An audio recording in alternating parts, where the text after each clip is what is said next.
ಭಾಗ್ಯದ ಲಕ್ಷ್ಮೀ ಬಾರಮ್ಮ,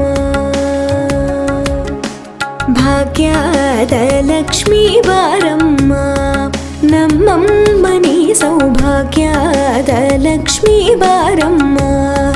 ನಮ್ಮಮ್ಮನಿ ಸೌಭಾಗ್ಯದ ಲಕ್ಷ್ಮೀ ಬಾರಮ್ಮ,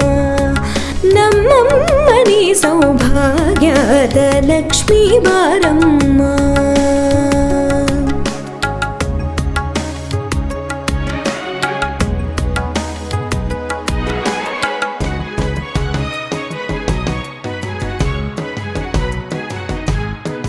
ಹೆಜ್ಜೆಯ ಮೇಲೆ ಹೆಜ್ಜೆಯ ನಿಕ್ಕುತ ಗೆಜ್ಜೆ ಕಾಲ್ಗಳ ಧ್ವನಿಯ ಮಾಡುತ್ತ ಸಜ್ಜನ ಸಾಧು ಪೂಜೆಯ ವೇಳೆಗೆ ಮಜ್ಜಿಗೆಯೊಳಗಿನ ಬೆಣ್ಣೆಯಂತೆ ಭಾಗ್ಯದ ಲಕ್ಷ್ಮೀ ಬಾರಮ್ಮ,